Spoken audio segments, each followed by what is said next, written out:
नमस्कार। आज मैं एक विशेष विषय पर आप सभी से बात करना चाहता हूं। इन दिनों मैट्रिक परीक्षा देने वाले बच्चे, हाई सेकेंडरी देने वाले बच्चे सभी बहुत परेशान हैं कोविड के लिए। सबसे पहले तो मैं ये कहूंगा कि आप कोविड से डरिए मत। दिन में 4 बार 5 बार जितनी बार हो सके आप अपने हाथ को सही तरीका से धोए और मास्क पहन के रहे। तो मैं अपने विषय पर आता हूं। आज मैंने विषय लिया है हैंडराइटिंग। देखा गया है कि कई बच्चे ऐसे हैं जिनका हैंडराइटिंग में थोड़ा सा सुधार करने से उनको परीक्षा में 10 से 15% मार्क्स अधिक मिल सकता है। तो मैं आज उन सभी छात्रों को ये 10 से 15% मार्क्स वो कैसे बढ़ाएं उस पर कुछ टिप्स देना चाहता हूं। सबसे पहले मैं एंगल के बारे में बात करूंगा। आपने मैथ्स में देखा होगा कि इस एंगल को 90 डिग्री कहा जाता है। 90 डिग्री का मतलब है कि सीधा, जिसको हम लोग वर्टिकल कहते हैं। तो अभी कोई भी शब्द लिखा जाए तो ऐसे बहुत सारे छात्र हैं जो अपने हैंडराइटिंग को वर्टिकल रखते हैं। जैसे मैं एक शब्द लिखता हूं, ये मंथ जो है, ये मंथ आपका मई का महीना है, तो मैं मई लिखता हूं MAY। अब इस मे में आपने देखा होगा M, A और Y, ये तीनों अल्फाबेट जो है वो 90 डिग्री एंगल में लिखा हुआ है। अभी कुछ छात्र ऐसे हैं जो इस तरह से लिखते हैं MAY। तो ये MAY अभी जो लिखा है मैंने, ये अगर आप अच्छे से देखेंगे तो ये 90 डिग्री नहीं होता है। ये इसको आप कह सकते हैं कि ये 60 डिग्री या 70 डिग्री एंगल में ये लिखा गया है। इसी तरह कुछ छात्र हैं जो इसी शब्द को 120 डिग्री एंगल में भी लिखते हैं। इस तरह के लिखने वाले छात्र बहुत कम होते हैं जो 120 डिग्री में अपने अक्षरों को लिखते हैं। तो मैं कहूंगा कि अगर कोई लिखता है ऐसा तो इसमें कोई बात नहीं, लेकिन इसमें ध्यान रखना है कि इस तरह के एंगल में लिखने वाले छात्रों का जो है वो हैंडराइटिंग थोड़ा सा स्लो होता है, और 90 डिग्री लिखने वाला हैंडराइटिंग भी थोड़ा सा स्लो होता है। मैं अपनी तरफ से ये कहना चाहूंगा कि अगर कोई बच्चा सिर्फ 85 डिग्री में लिखे तो देखा गया है कि 85 डिग्री में लिखने वाले हैंडराइटिंग जो है उसमें स्पीड बहुत ज्यादा होता है, और एग्जाम में जो है स्पीड भी बहुत मैटर करता है। अभी अभी मैंने जो 90 डिग्री आपको बताया था, तो ये पहला जो हैंडराइटिंग है ये 90 डिग्री में लिखा हुआ हैंडराइटिंग है। इसमें हम देख सकते हैं कि सभी जो है, ये आप देख सकते हैं कि ये सारे जो है 90 डिग्री में है।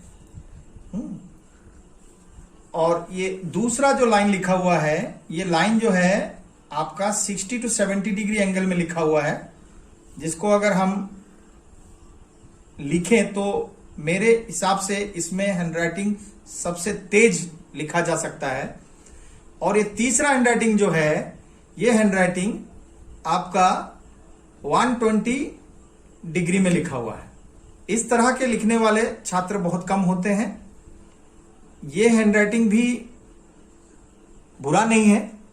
ये तीनों एंगल में लिखने वाले स्टूडेंट होते हैं। कुछ ऐसे भी स्टूडेंट होते हैं जो इस एंगल का ध्यान नहीं रखते हैं। जैसे मैंने ये चौथे नंबर पर लिखा है, इसमें एक शब्द आप देख सकते हैं कि ये 90 डिग्री एंगल में लिखा हुआ है, लेकिन दूसरा शब्द जो है ये वापस 70 डिग्री या 60 डिग्री में लिखा हुआ है। तीसरा शब्द फिर से आप देख सकते हैं कि ये 90 डिग्री एंगल में लिखा हुआ है। इस तरह से इस वाले हैंडराइटिंग में हम देख सकते हैं कि ये एक मिक्स्ड हैंडराइटिंग है। तो मैं स्टूडेंट से यही कहना चाहूंगा कि आप मिक्स्ड हैंडराइटिंग से बचें। क्योंकि अगर आपको एग्जामिनर को संतुष्ट करना है, इंप्रेस करना है, तो आपको हैंडराइटिंग किसी एक एंगल पे रखना होगा। चाहे आप 90 डिग्री पे रखें या आप 70 डिग्री पे रखें या 120 डिग्री पे रखें, लेकिन मेरे तरफ से मैं ये कहूंगा कि आप इसे 85 डिग्री में रखिए, जिससे कि आपका स्पीड बहुत बढ़ेगा, आपका समय बहुत बचेगा और इस समय को आप दूसरे क्वेश्चन को करने में इस्तेमाल कर सकते हैं। तो मेरे पास ऐसा बहुत सारा हैंडराइटिंग आया हुआ है, तो मैं उनमें से कुछ एग्जांपल्स लेना चाहूंगा और अलग अलग हैंडराइटिंग है ये। और जैसे कि आप देख सकते हैं, पहला वाला हैंडराइटिंग जो है, ये जो है एक छात्र जो 17 साल का है उसने भेजा है। और इसमें देखा जाए तो ये सारे जो है अधिकतर शब्द जो है ये 90 डिग्री पे है। ये एक अच्छा हैंडराइटिंग है। दूसरा जो है एक छात्री है जिन्होंने भेजा है मेरे पास। इनका हैंडराइटिंग में मैं ये कहूंगा कि ये कई सारे ऐसे अल्फाबेट हैं, आप देख सकते हैं, ये एस जो है और ये पी जो है और ये सी जो है, ये कोई भी अल्फाबेट जो है इक्वल साइज का नहीं है, कोई छोटा है कोई बड़ा है। तो इस तरह का हैंडराइटिंग भी जो है वो एग्जामिनर को संतुष्ट नहीं करता है। आपको इस बात का विशेष ध्यान रखना है कि किसी भी शब्द का जो पहला अक्षर है वो बड़ा तो हो, लेकिन दूसरे शब्द के पहला अक्षर भी उसी के हिसाब से एक ही साइज का हो।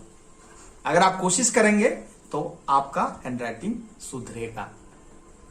अब मैं एक तीसरा हैंडराइटिंग लेता हूं, जिसमें वैसे तो देखा जाए तो हैंडराइटिंग बहुत सुंदर है, एक छात्री की है। और ये छात्रा जो है 9वीं कक्षा की है।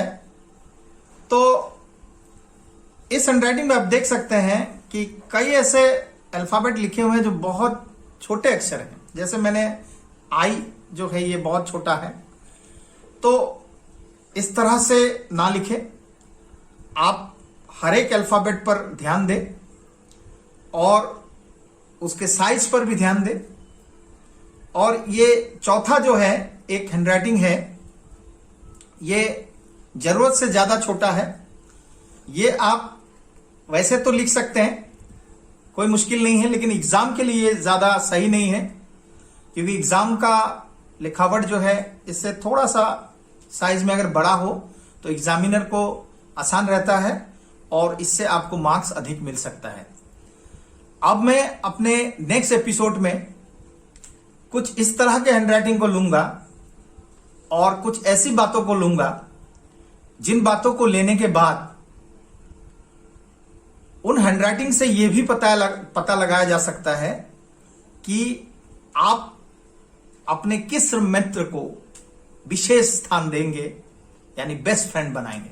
तो मेरे नेक्स्ट एपिसोड में मैं हैंडराइटिंग पर इस तरह के बातों को लाऊंगा जिसका पता चलने पर आप अपने सभी मित्रों में से किसको बेस्ट फ्रेंड बनाएंगे